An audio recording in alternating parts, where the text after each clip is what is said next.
దేవుని పరిశుద్ధమైనటువంటి నామమునకు మహిమ కలుగునుగాక. మీ అందరికీ కూడా నా యొక్క వందనాలను తెలియచేస్తూ ఉన్నాను.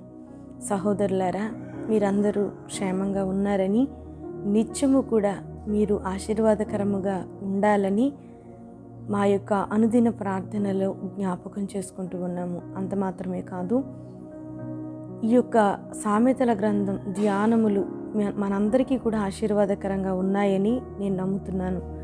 మీకు కూడా ఆశీర్వాదకరంగా ఉన్నాయని మీరు అనుకున్నట్లయితే ఈ యొక్క ప్రోగ్రామ్ని అనేకులకు పరిచయం చేయండి, షేర్ చేయండి. అలాగనే మీ యొక్క ప్రార్థన అవసరతలను కూడా కామెంట్ బాక్స్లో తప్పకుండా మాకు తెలియచేయండి. మీకోసం మేము నిత్యము ప్రార్థన చేస్తూ ఉన్నాము. దేవుడు మన కుటుంబాలన్నిటినీ కూడా ఆయన తన రాజ్య వ్యాప్తికై కట్టునుగాక. ఈ సామెతల గ్రంథాన్ని మనం ఎంతగానో శ్రద్ధతో, భక్తితో ప్రతినిత్యము కూడా మనము ధ్యానం చేస్తూ ఉన్నాం. ఈ దిన ధ్యానాంశముగా సామెతల గ్రంథము 14వ అధ్యాయాన్ని చదువుకుందాం. వీలున్న వారందరూ కూడా పరిశుద్ధ గ్రంథాన్ని తెరచి నాతో కలిసి ఈ యొక్క అధ్యాయాన్ని చదవవలసిందిగా మనవి చేస్తూ ఉన్నాను. శ్రద్ధగా మీరు మీ పిల్లలకు కూడా వీటిని వినిపింప చేయగలిగినప్పుడు దేవుడు తప్పకుండా వారిని మంచి మార్గంలోనికి నడిపిస్తారని నమ్ముతూ దేవుని యొక్క వాక్యాన్ని జ్ఞాపకం చేసుకుందాం. సామెతల గ్రంథము 14వ అధ్యాయాన్ని చదువుకుందాం. జ్ఞానవంతురాలు తన ఇల్లు కట్టును, మూఢురాలు తన చేతులతో తన ఇల్లు ఊడబెరుకును. యథార్థముగా ప్రవర్తించువాడు యెహోవా యందు భయభక్తులు గలవాడు. కుటిల చిత్తుడు ఆయనను తిరస్కరించువాడు. మూఢుల నోట బెత్తము వంటి గర్వమున్నది. జ్ఞానుల పెదవులు వారిని కాపాడును. ఎద్దులు లేని చోట గాదెయందు ధాన్యముండదు.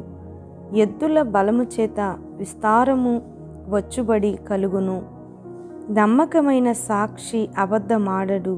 కూట సాక్షికి అబద్ధములు ప్రియములు. అపహాసకుడు జ్ఞానము వెతుకుట వ్యర్థము. తెలివిగల వానికి జ్ఞానము సులభము. బుద్ధిహీనుని ఎదుట నుండి వెళ్ళిపోము. జ్ఞానవచనములు వాని యందు కనబడవు గదా. తమ ప్రవర్తనను కనిపెట్టి యుండుట వివేకుల జ్ఞానమునకు లక్షణము. మోసకృత్యములే బుద్ధిహీనులు కనపరుచు మూఢత. మూఢులు చేయు అపరాధ పాప పరిహారార్థ బలి వారిని అపహాస్యము చేయును. యథార్థవంతులు ఒకరి యందు ఒకరు దయచూపుదురు. ఎవని దుఃఖము వాని హృదయమునకే తెలియను. ఒకని సంతోషములో అన్యుడు పాలివాడు కానేరడు. భక్తిహీనుల ఇల్లు నిర్మూలమగును. యథార్థవంతుల గుడారము వర్ధిల్లును. ఒకని ఎదుట సరి అయినదిగా కనబడు మార్గము కలదు, అయితే తుదకు అది మరణమునకు త్రోవ తీయును. ఒకడు నవ్వుచుండినను హృదయమున దుఃఖముండవచ్చును. సంతోషము తుదకు వ్యసనమగును. భక్తి విడిచిన వాని మార్గములు వానికే వెక్కసమగును. మంచివాని స్వభావము వానికే సంతోషమిచ్చును. జ్ఞానము లేనివాడు ప్రతి మాట నమ్మును. వివేకి అయినవాడు తన నడతలను బాగుగా కనిపెట్టును. జ్ఞానము గలవాడు భయపడి కీడు నుండి తొలగును. బుద్ధిహీనుడు విర్రవీగి నిర్భయముగా తిరుగును. త్వరగా కోపపడువాడు మూఢత్వము చూపును. దుర్యాలోచనలు గలవాడు ద్వేషింపబడును. జ్ఞానము లేని వారికి మూఢత్వమే స్వాస్థ్యము. వివేకులు జ్ఞానమును కిరీటముగా ధరించుకొందురు. చెడ్డవారు మంచివారి ఎదుటను, భక్తిహీనులు నీతిమంతుల తలుపునొద్దను వంగుదురు. దరిద్రుడు తన పొరుగువానికి అసహ్యుడు. ఐశ్వర్యవంతుని ప్రేమించువారు అనేకులు. తన పొరుగువాని తిరస్కరించువాడు పాపము చేయువాడు. బేదలను కటాక్షించువాడు ధన్యుడు. కీడు కల్పించువారు తప్పిపోవుదురు. మేలు కల్పించువారు కృపాసత్యముల నొందుదురు. ఏ కష్టము చేసినను లాభమే కలుగును. వట్టి మాటలు లేమిడికి కారణములు. జ్ఞానుల ఐశ్వర్యము వారికి భూషణము, బుద్ధిహీనుల మూఢత్వము మూఢత్వమే. నిజము పలుకు సాక్షి మనుషులను రక్షించును, అబద్ధములాడువాడు వట్టి మోసగాడు.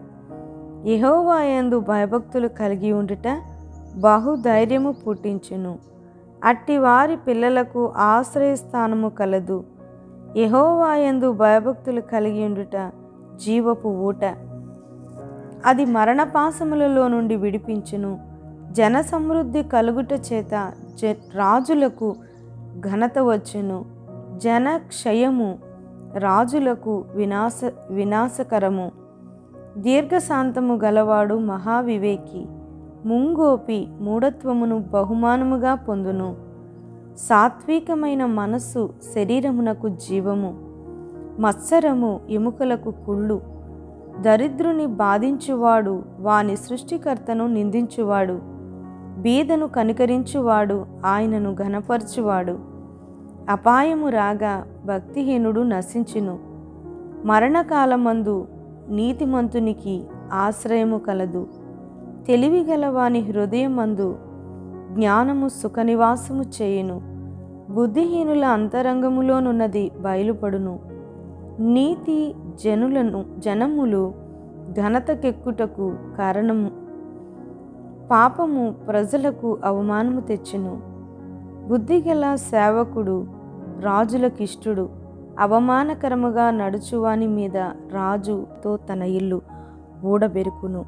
సొలొమోను మహారాజు తన కుమారునికి చెప్తూ అంటున్నాడు కదా, జ్ఞానవంతురాలైనటువంటి స్త్రీని వెదకి నీ జీవితంలోనికి భారీగా నీవు తెచ్చుకో అని చెప్తూ దేవుని యొక్క వాక్యం కూడా సెలవిస్తుంది, స్త్రీలు కట్టేవారిగా ఉండాలి తప్ప కుటుంబాలను నాశనం చేసేవారిగా ఎంత మాత్రము ఉండకూడదని దేవుని యొక్క వాక్యము సెలవిస్తూ ఉంది. అలాగనే 2వ వచనాన్ని మనం చూసినట్లయితే 2వ వచనం చివరి పాదంలో మనం చూసినట్లయితే, కుటిల చిత్తుడు ఆయనను తిరస్కరించువాడు.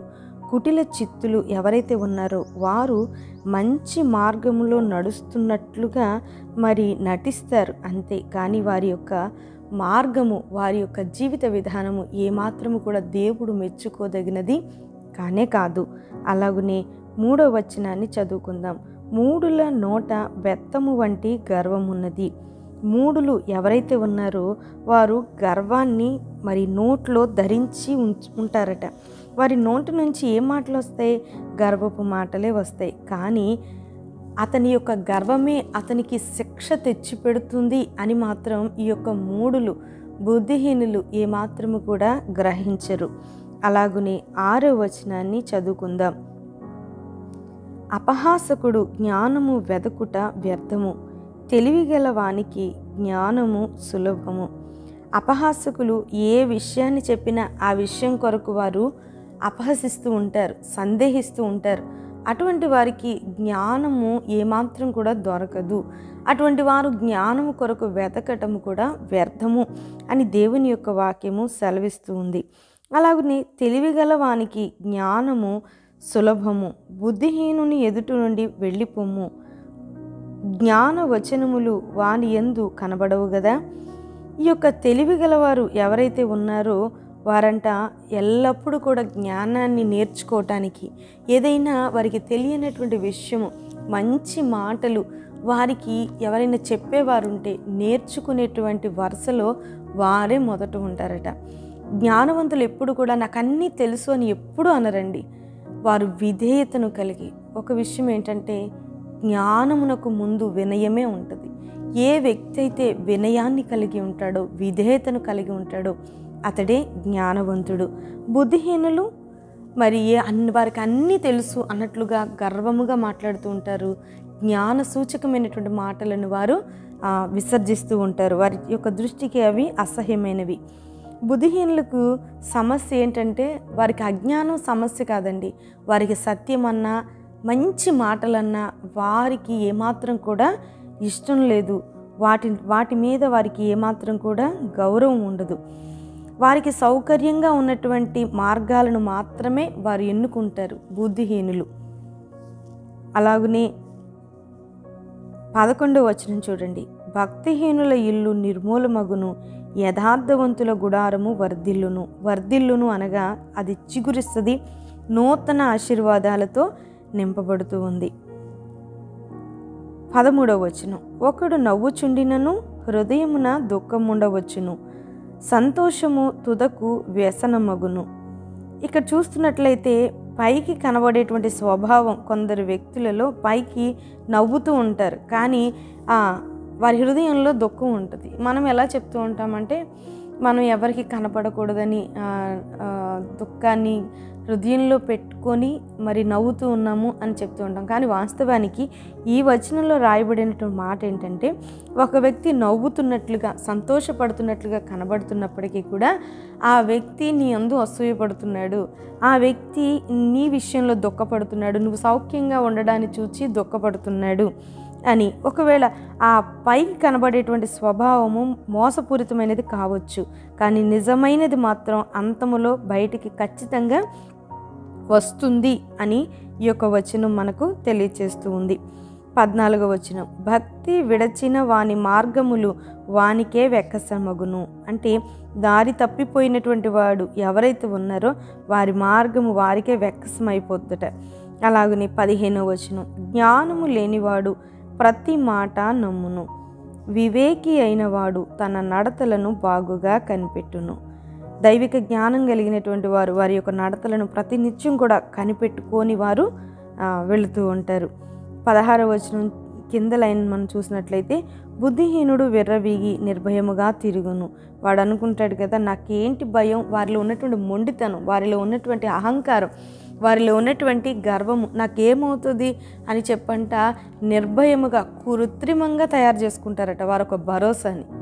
నాకేమి కాదు, ఏమవుతుంది అని వారంట మరి నిర్భయముగా తిరుగుదురు అని దేవుని యొక్క వాక్యము సెలవిస్తూ ఉంది. 17వ వచనం, త్వరగా కోపపడువాడు మూఢత్వము చూపును. ఈ త్వరగా కోపపడడం అనేది చాలా భయంకరమైనటువంటి లక్షణం అని చెప్పుకోవాలి. కొందరు మనుషులు త్వరగా కోపపడిపోతారు, ఏ మాత్రం కూడా ఆలోచన చేయరు, ఏ చిన్న విషయానికి కూడా నిదానముగా ఉందాం, ఆలోచించి చేద్దాము అన్నట్లుగా ఏమాత్రం ఉండక వారు త్వరగా కోపపడతారు. చెడ్డ పనులను సొంతంగా వారు చాలా త్వరగా చేస్తూ ఉంటారు, త్వరగా ఎదుటివారిని బాధ పెడుతూ ఉంటారు, ఎదుటివారికి కీడును కల్పిస్తూ ఉంటారు. కాబట్టి త్వరగా పడడము అనేది దేవుని పిల్లలకు ఏమాత్రము కూడా తగదు, అది మూఢత్వము చూపిస్తుందట. అలాగుని 19వ వచనాన్ని చూడండి, చెడ్డవారు మంచివారి ఎదుటను భక్తిహీనులు నీతిమంతుల తలుపునొద్దను వంగుదురు. తలుపు పూర్వకాలం అంట మరి గొప్పవారి యొక్క తలుపు ముందు తీర్పులు జరిగేవట. మరి అన్యాయం చేసిన వారు, దుష్టత్వం చూపినటువంటి వారికి తీర్పులు జరిగేవంట. ఈ లోకంలో మరి వాస్తవానికి అలాంటి పరిస్థితులు వచ్చినా రాకపోయినా నిత్యత్వంలో మాత్రము బుద్ధిహీనులు, భక్తిహీనులు, చెడ్డవారు ఎవరైతే ఉన్నారో వారందరూ కూడా నీతిమంతుల దగ్గర ఖచ్చితంగా వంగుతారు అని దేవుని యొక్క వాక్యము సెలవిస్తూ ఉంది. 23వ వచనాన్ని చదువుకుందాం. ఏ కష్టము చేసినను లాభమే కలుగును. మనం ఏ కష్టం చేసినా దేవుని యొక్క దీవెన లేకపోతే దానిలో మనం ఏమాత్రం కూడా లాభాన్ని చూడలేమండి. వట్టి మాటలు లేమిడికి కారణము. కష్టం చేయకుండా సోమరితనం కలిగి ఉండేవారు దేవుని యొక్క ఇష్టానుసారులు కాదు. ఏమాత్రం కూడా మనం కష్టించి పని చేయాలి. వట్టి మాటలతో మనము దరిద్రతను కొని తెచ్చుకోవడమే, లేమిని కొని తెచ్చుకోవడమే అని దేవుని యొక్క వాక్యం తెలియజేస్తూ ఉంది.